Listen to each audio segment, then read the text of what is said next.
Chers amis de la matinale Tocsin, merci d'être là ce matin pour cette nouvelle matinale de vendredi. Et c'est mon premier invité ce matin de la matinale et je reçois, et c'est une première pour lui parce que c'est bien annoncé pour ceux qui viennent pour la première fois, j'aime bien, et on est content de les recevoir, bien entendu. La famille des intervenants de Tocsin s'agrandit de jour en jour. Roland Lombardi, bonjour Roland, comment allez-vous? Bonjour, très bien, merci. Bon, mais merci en tout cas d'avoir accepté notre invitation sur Tocsin, Roland, ce matin. On va parler de votre édito. Alors, pour vous présenter, vous êtes docteur en histoire, géopolitologue, enseignant et directeur de la rédaction du très très bon, du très intéressant, je le dis, et j'insiste, pas par flagornerie, j'ai horreur de ça, mais parce que c'est un vrai bon média, Le Diplomate. Donc, je vous invite à aller lire ce que fait Roland Lombardi et toute son équipe, Philippe Pulis et les autres, sur des grands entretiens vraiment très intéressants. Donc, je vous invite à vous y jeter et à vous mettre ça dans vos petits signets pour aller aussi élargir vos sources de réflexion. Roland, ce matin, vous avez publié il y a quelques jours un très bon édito sur l'arrivée de Donald Trump. Vous posez quand même des questions centrales dans cet édito-là. Il est riche, il est dense, il mérite réflexion, il mérite relecture, pas parce qu'il est alambiqué, mais parce que il est très intéressant. Et grosso modo, la question c'est est-ce que le retour de Donald Trump serait-il une forme de sursaut pour l'Occident tout entier? C'est la question que vous posez. Et puis vous déclinez ça là-dessus. On va rentrer dans le détail, Roland, ce matin, de ce qui se passe aux États-Unis, mais plus largement au niveau de la Chine, au niveau de l'Union européenne, parce que vous en parlez énormément, vous êtes géopolitologue, vous connaissez bien ces sujets.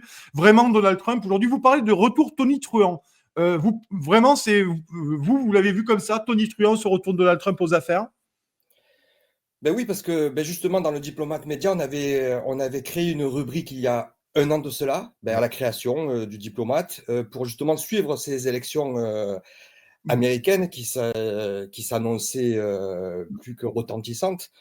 Et j'en profite toujours pour saluer mes excellents analystes, spécialistes, journalistes, géopolitologues, chercheurs qui avaient suivi cette campagne pour justement essayer de débroussailler dans le maquis des médias mainstream et marqué par l'idéologie et un anti-trumpisme primaire. Les profonds tenants de cette campagne et surtout ce retour que nous avions prévu, certes, mais pas à cette échelle-là, pas avec cette dimension-là. Ça a été la grosse surprise, c'est-à-dire que voilà, c'était un retour tonitruant avec véritablement une victoire sans appel, une victoire historique pour un président américain, et surtout que il avait contre lui pas mal de monde, tout le système, tout l'establishment américain, pratiquement toute la planète, tous les médias mainstream. Donc voilà, non pas contre vents et marées, mais contre ouragans et tsunamis. Il fallait le faire. Revenir de cette manière, c'était quand même quelque chose de frappant, quoi. Et surtout, et c'est aussi un moyen de rappeler qu'il ne fallait pas sous-estimer cette personne qui a été trop longtemps, et toujours encore aujourd'hui, caricaturée, moquée, alors qu'il y a un cerveau là-dessous, même si certains en doutent. Il sait ce qu'il fait. Et c'est pour cela que j'avais décrit ce retour triomphant, mais aussi tonitruant. Et c'est intéressant parce qu'effectivement, vous le dites, les mainstream, les médias mainstream, mais français aussi, en goguette avec tous les autres, l'administration Biden, les progressistes, CNN et tous les médias occidentaux mainstream, anti-Trump, l'avaient traité pour certains, n'exagérons pas, mais pour certains de débiles profonds, de one-man show, d'acteurs de seconde zone, enfin j'en passe et des meilleurs. Et vous dites quelque chose de très intéressant. Le trois quarts des gens qui le critiquent n'ont jamais entrepris quoi que ce soit dans leur vie, et encore moins dans le monde professionnel, économique, on va dire, monter une boîte. Et ça, j'ai bien aimé parce qu'effectivement, c'est la réalité. À un moment donné, Donald Trump, on peut penser ce qu'on veut, mais il a quand même fait fortune dans l'immobilier et c'est pas le cas de tout le monde. Voilà, il était donc on l'oublie. Alors on l'a aussi traité de fils à papa, sauf que fils à papa qui quadruple le chiffre d'affaires de la société familiale, on a connu pire quand même. Voilà, c'est pas Thierry Breton, quoi. C'est pas Thierry Breton, quoi. Exactement. Donc il a fait faillite, il s'est remonté. À New York. En France, on appelle les hommes d'affaires des requins, mais à New York, ce sont des T-Rex. Donc lui, il est né là-dedans, il a évolué là-dedans, il a grandi là-dedans, il a travaillé dans ce milieu-là Donc le système, il le connaît de l'intérieur. Voilà, c'est pour cela qu'il est arrivé à ses objectifs, hein, au niveau professionnel, au niveau personnel, au niveau professionnel et au niveau politique. Voilà, Ouais. ce n'est pas un politicien professionnel, à l'inverse de beaucoup d'autres. Et aussi un élément important que je rappelle aussi dans l'édito, c'est qu'il n'est tenu par personne. Ça, Oui. c'est très important. Je voulais en Voilà. parler effectivement de ça, mais parlons-en, Roland, de ça, parce que c'est une question que je vais vous poser. C'est-à-dire que vous dites clairement, il a de compte à rendre à personne, comme c'est le cas ici. On en parlera plus loin dans l'interview de l'Union européenne et de l'Europe, mais lui, finalement, il est libre. Le seul à qui il a rendu des comptes, c'est qui? C'est le peuple américain qui a voté pour lui et qui lui a conféré sa légitimité pleine et entière aussi. Hein. C'est tout. Hein, finalement. Exactement. Voilà. Oui, il a misé sur le peuple, comme l'avait fait dans le passé Churchill, etc. Alors moi, en tant que géopolitologue cynique, Mm. j'étais très circonspect sur ce choix. Voilà, parce que le Ouais. peuple est souvent volatile. Mais bon, il a fait un pari gagnant. Ça a réussi, ça a marché. Voilà, en tant que milliardaire, justement, et même s'il a perdu énormément d'argent en rentrant en politique, comme le font souvent les hommes d'affaires qui rentrent en politique, Mm. encore une fois, il n'avait de compte à rendre à personne. Il n'avait fait aucun serment d'allégeance à personne. C'est lui-même qui payait ses campagnes ou ses amis, hein, patrons aussi, mais en tout état de cause, il pouvait se permettre de dire et de faire ce qu'il voulait. Et il avait prouvé pendant son premier mandat, là aussi c'est une chose très importante, on a oublié son bilan, qui était passé par perte et profit dans les médias et dans les débats, le Mm. bilan de 2016 à 2020, qui était plutôt positif, quoi qu'on en pense. Hein. Moi, personnellement, en interne, d'après ce que j'ai vu rapidement, c'était quand même assez positif, sauf qu'il a eu le Covid, et ça, bon, Mm. là, moi aussi, j'avais écrit, j'en étais pratiquement certain que ça lui coûterait la victoire, et ça a quand même participé à sa défaite. Mais au niveau international, qui est mon domaine, et notamment au Moyen-Orient, dont je suis Mm. spécialiste, j'aime pas le mot, mais un observateur du Moyen-Orient, il avait quand même eu de grands succès, sans, avec un seul de Ouais. ceux-là, qui sont les accords d'Abraham. Ouais. Israël qui fait la paix avec 4 pays arabes, il y en a qui ont eu le prix Nobel pour moins que ça. Voilà. Mm. Si tout à l'heure, peut-être, on rentrera dans les détails et quels ont été Mm. ces leviers pour arriver à ce Mm. résultat. Mais voilà, on avait oublié son bilan. Donc, à Mm. partir de là, c'est la principale erreur qu'ont fait beaucoup d'observateurs. Alors, par bêtise, pour Mm. revenir à votre question, par bêtise, beaucoup, mais aussi il y en a, je sous-estime jamais personne, par intérêt, parce qu'il fallait Mm. détruire le personnage, parce qu'il Mm. représentait un danger majeur pour le système américain, mais le système global et mondial. Ouais. Et on l'a vu ces dernières semaines. Et on va en parler ce matin avec vous, Roland Lombardi. Merci à ceux qui viennent de nous rejoindre. Merci à ceux qui sont déjà là ce matin, si tôt. Partagez, likez, commentez aussi. Dites-nous si vous êtes d'accord avec Roland Lombardi. N'hésitez pas à commenter, soit du moins en commentaire après, en replay dans la vidéo. Il ne faut pas hésiter à le faire, bien entendu. Là-dessus, vous dites quelque chose d'extrêmement intéressant. C'est notamment que vous revenez en disant que Trump revient, je vous cite, hein, Roland Lombardi, Trump revient ainsi à un mode opératoire qui puise dans l'histoire même des États-Unis, un protectionnisme jadis pratiqué pour protéger l'industrie naissante de la jeune République. C'est intéressant parce que finalement, vous dites vous, et c'est pas une idée qu'on entend partout, que Trump remet en place ou remet au goût du jour finalement une stratégie commerciale et économique qui avait plutôt fait en partie la réussite des États-Unis, hein, c'est ça? Exactement. Alors, dès l'origine, dès la naissance des États-Unis, hein, lors de la Révolution américaine, une des principales causes de cette révolution, ça a été les taxes britanniques. C'était contre les taxes britanniques. Donc, rapidement, dès que les États-Unis ont été créés et qu'ils ont créé leur république, ils ont été très protectionnistes. Voilà. Après, plus loin dans l'histoire, il y a eu des précédents. Donc, il y a eu des passages de protectionnisme et d'isolationnisme aussi, hein, des États-Unis, dont Trump se réfère, notamment ses conseillers, plus près de nous. Reagan, voilà, Reagan, qui, on l'oublie souvent, et qui est un modèle pour Trump, notamment dans sa guerre économique contre la Chine, qu'il reprend. Donc, il s'inspire de la politique de Reagan face au Japon. Ça aussi, on l'oublie. À l'époque, en 1980, lorsque Reagan arrive dans la Maison-Blanche, sur son bureau, il y a un rapport de la CIA qui dit clairement que le Japon allait bouffer les États-Unis. Et il lance sa guerre économique et commerciale contre le Japon. À l'époque, les Européens l'ont suivi et ça a été un succès. C'est comme ça que Reagan a sauvé aussi quelque part des pans entiers de la société américaine, notamment des grosses sociétés comme Harley-Davidson, face aux géants chinois, les sociétés automobiles aussi. Donc voilà, ce n'est pas une surprise. C'est un réflexe qu'ont les Américains, et d'autant plus qu'étant la puissance économique et commerciale hégémonique pour l'instant, ils ont des leviers d'action assez importants qui leur permettent d'assumer cette politique et d'avoir des résultats.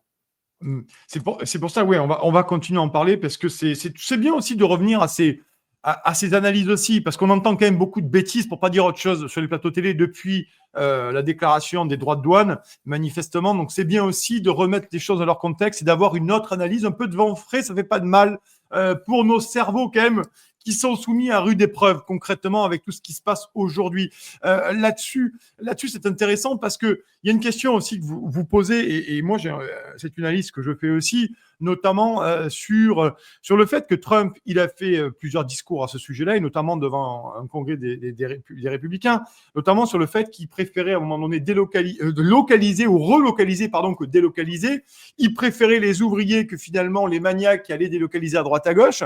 Et c'est quand même assez intéressant que la gauche française notamment, et pas que française, se plaigne de la politique économique de Donald Trump. Je pensais que la gauche française voulait défendre le travailleur français, et apparemment quand Trump veut défendre le travailleur américain et toute la Rust Belt américaine, qui est la ceinture de rouille, donc la ceinture industrielle du nord et des États-Unis, manifestement, ça pose un problème à la gauche française et la gauche progressiste, pour être plus large. Ça aussi, à un moment donné, est-ce qu'il n'y a pas quelque chose qui tienne d'un syndrome qui est un peu délirant tout de même dans cette capacité à réfléchir le monde?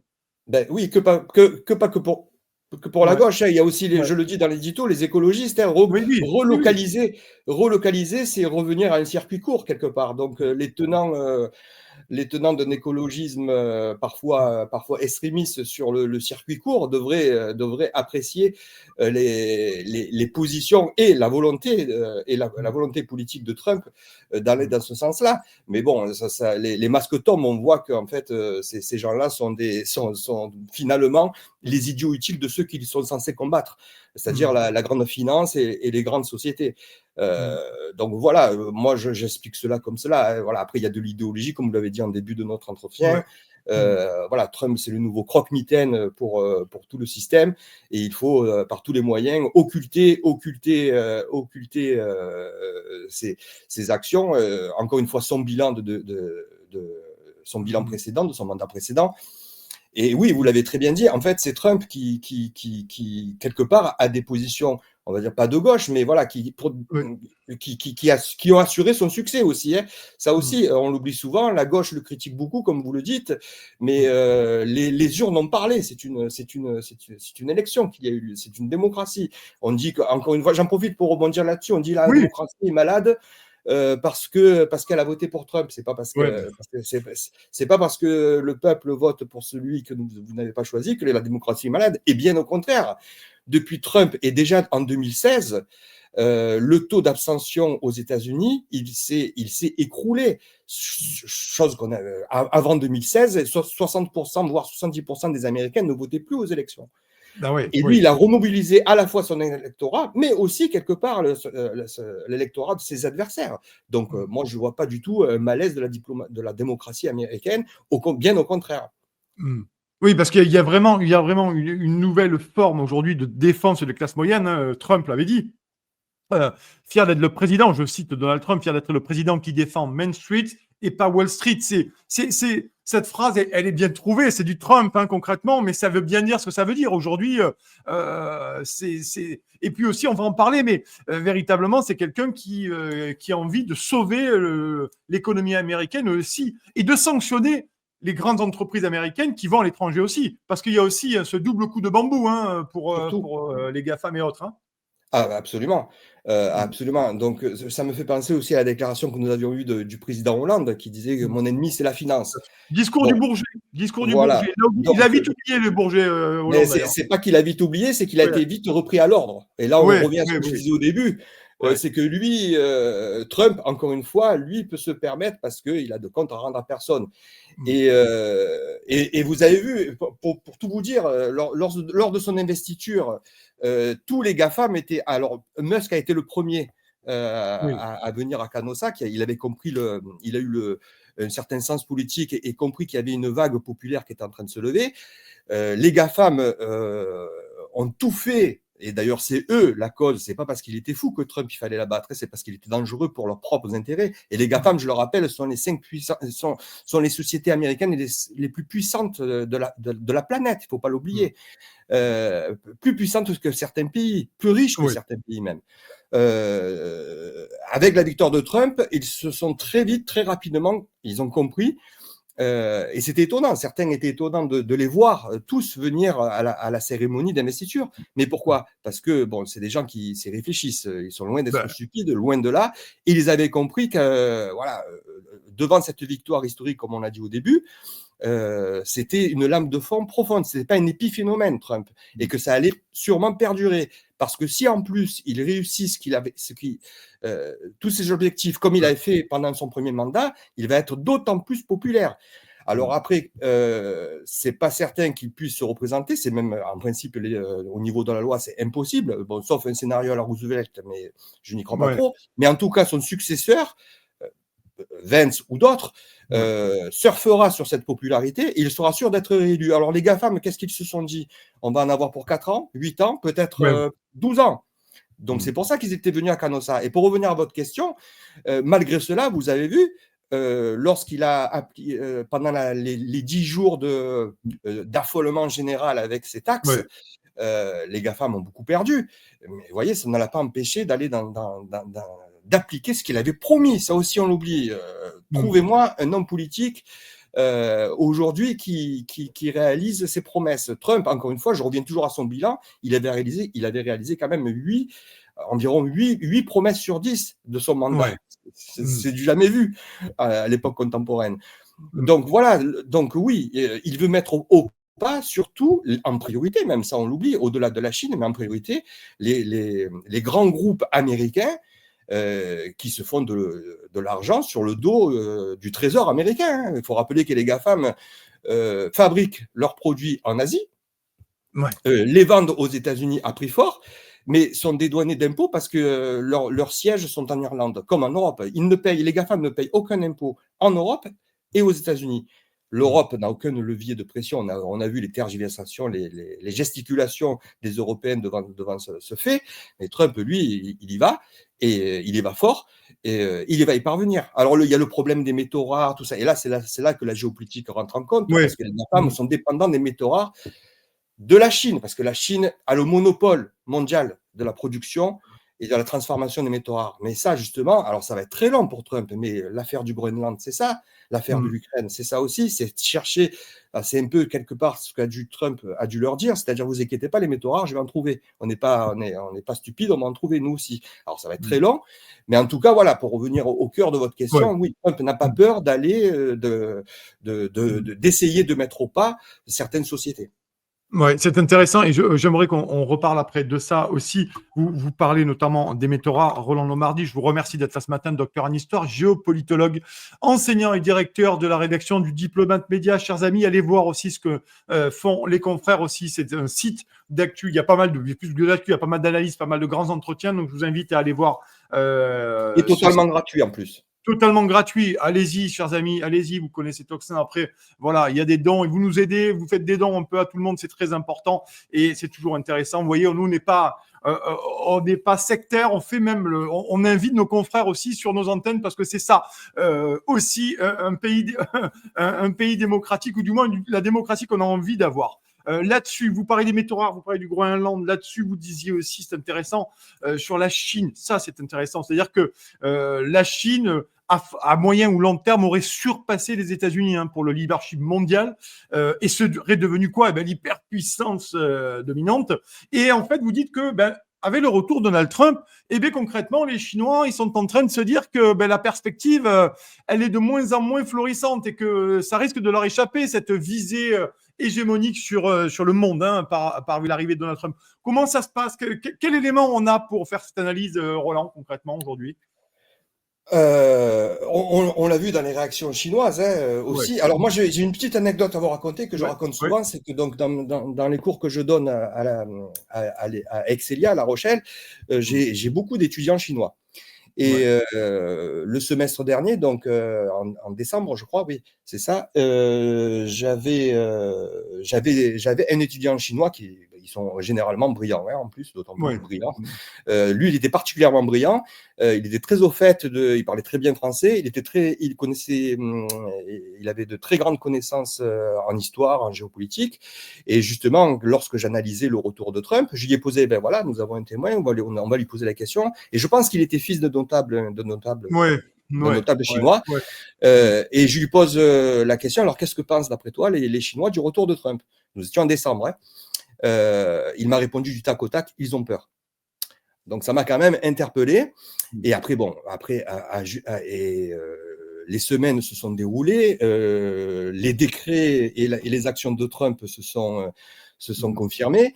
Et oui, tout simplement parce qu'avec Trump est un empêcheur de faire des affaires en rond. Et oui, ils craignent. Et pour eux, moi je l'avais écrit en 2020 lors de sa défaite, en voyant arriver Biden et l'administration, connaissant un peu les personnes qui l'entouraient. J'avais écrit un article et un livre, je crois, je l'avais mis dans mon livre, dans mon avant-dernier livre. Nous entrons dans le siècle chinois. En plus, avec l'épisode du Covid, on avait vu quelle avait été la gestion des Occidentaux sur ce problème-là. Nous allons entrer dans le siècle chinois.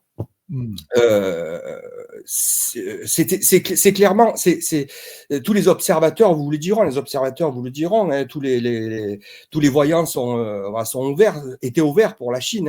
Voilà. En 2000, ils avaient de l'influence sur 10 pays, d'après une certaine étude, et en 2020, ils avaient de l'influence sur 80, voire 100 pays, une influence de par leur investissement, de par leur lobbying, etc., etc. Donc c'était clair, et c'est assumé pour les Chinois, dans tous les discours officiels, toutes les autorités chinoises le disent. En 2049, jour de l'anniversaire de la prise de pouvoir du Mao, nous serons les maîtres de la planète. Nous serons les maîtres de la planète. On le voit dans le commerce, dans tous les domaines, la science, la technologie. Ils sont passés de la copie à l'innovation. Ça, c'est un signe aussi que repèrent les historiens. Ça s'est passé comme ça dans le passé. Lorsqu'il y avait deux puissances rivales qui s'affrontaient, ça se passait comme ça aussi. Donc, c'était quasiment certain. Et j'avais écrit aussi quelque part aussi que si Harris avait gagné, alors là, ça se confirmait. Voilà. Donc, et là, Trump revenant au pouvoir, ce n'est plus la même musique. Donc pour les Chinois. Mais tout simplement, pour aller très vite, c'est que je pense que c'est ce que dit Trump, avec ses mots, mais quelque part il a raison, c'est qu'en fait les élites occidentales étaient déjà vendues aux Chinois. Voilà, on le voit aujourd'hui avec les taxes de Trump. Vous avez sûrement entendu comme moi la petite musique de certains responsables politiques, de certains soi-disant spécialistes économiques qui disaient qu'il faut s'allier avec la Chine contre Trump. Quelqu'un qui nous dit de faire comme lui, c'est-à-dire de relocaliser, chose qu'on nous a promis pendant le Covid, mais on attend toujours, voilà. Donc, c'est pour les Chinois. Alors, ils vont pas se laisser faire, attention, comme je l'ai dit, ils sont devenus très, très, très, très puissants et très influents. Ils vont rendre coup pour coup, mais la logique de Trump, c'est de contrecarrer cette perspective hégémonique de la Chine dans quelques années. Alors, y arrivera-t-il ou pas? En tout cas, lui, il en a la volonté. C'est intéressant. J'aimerais qu'on aborde la dernière question là-dessus, puisque c'est très intéressant. Tout à l'heure, vous parliez de l'investiture. C'est vrai que quand on parle de l'investiture, on voit cette image de Donald Trump en train de signer des décrets. C'est la communication, mais c'est surtout la capacité d'un président à dire, voilà, moi j'ai été élu légitimement par le peuple et maintenant je fais ce que j'ai dit. Et dès le début, je sors de l'OMS, je sors des accords de Paris, je sors de ci, je sors de mi, j'ouvre le Dodge, je licencie à tour de bras, ce qui me paraît être superflu ou engager notamment le budget des États-Unis dans une situation compliquée. La question que j'aimerais qu'on se pose pour la dernière, c'est-à-dire qu'on a quand même l'impression, et vous le dites dans votre édito sur le diplomate média, chers amis, c'est-à-dire qu'à un moment donné, il y a l'oligarchie, ce que moi j'appelle l'oligarchie, ça n'engage que moi, européenne, qui est en train d'avoir peur, et vous le dites, cette peur irrépressible que ces idées se propagent. Finalement, on se rend compte que là-dessus, J.D. Vance l'a dit notamment sur la liberté d'expression au discours de Munich, vous le rappelez, il faut écouter le discours de J.D. Vance, je vous invite à l'écouter, chers amis.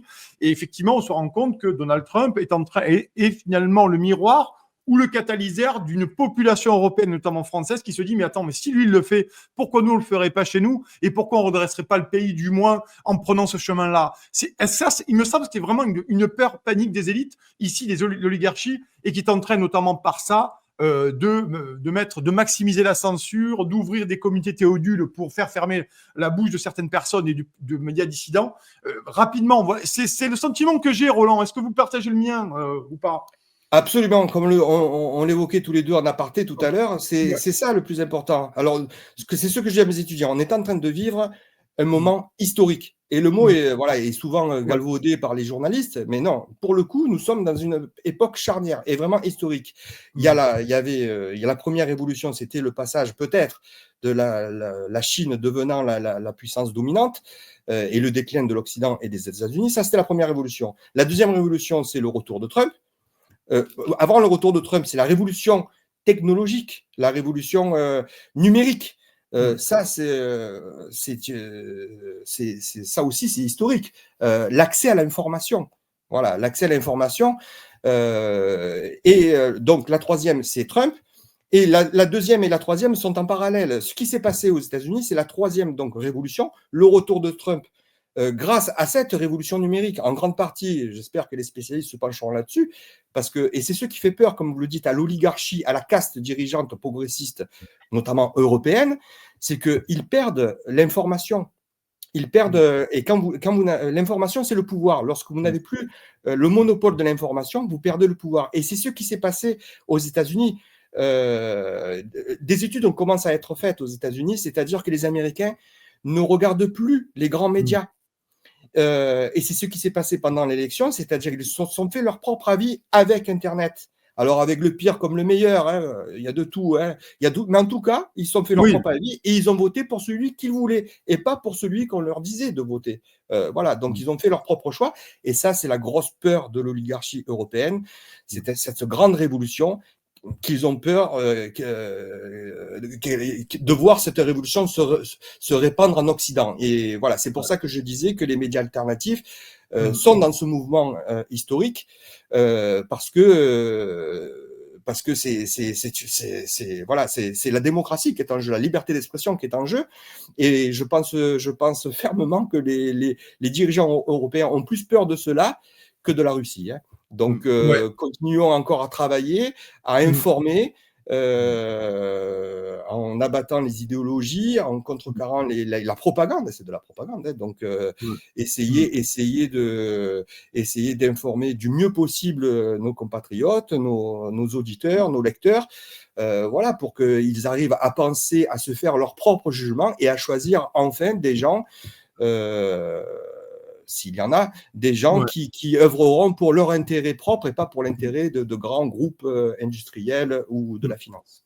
Oui, c'est vrai qu'aux États-Unis, vous l'avez dit, Roland, Tucker Carlson a remplacé CNN, on est d'accord? Joe Rogan a remplacé tous les shows télé, Sean Ryan et d'autres, ou Candace Owens ou d'autres, peu importe, sur différents sujets, mais on se rend compte que maintenant, ces influenceurs, ces journalistes font des centaines de millions de vues aujourd'hui, bien plus que CNN, bien plus que CBC, bien plus que tous. Aujourd'hui, ils ont, ce qu'on a dit, comme disent les jeunes, ils ont tué le game, véritablement. Absolument. Et en France, on voit le diplomate média, on voit avec Toxin que vous suivez tous les matins, qui est première matinale sur YouTube en même pas un an et demi. On voit qu'il y a un renversement aujourd'hui des audiences et des gens qui ont de plus en plus d'appétit. Dernière question subsidiaire. Vous aussi, nous, on voit sur Toxin, beaucoup de gens ont de plus en plus d'appétit à avoir des informations. Et peut-être que les gens qui nous regardent ce matin, il y a 2-3 ans en arrière, pour certains, pas pour tous, parce que je sais qu'ils sont très, depuis un certain temps, ils ont ouvert les yeux, ils veulent comprendre. Mais il y a des gens que maintenant, ils veulent vraiment comprendre et apprendre et ils cherchent des médias alternatifs ou indépendants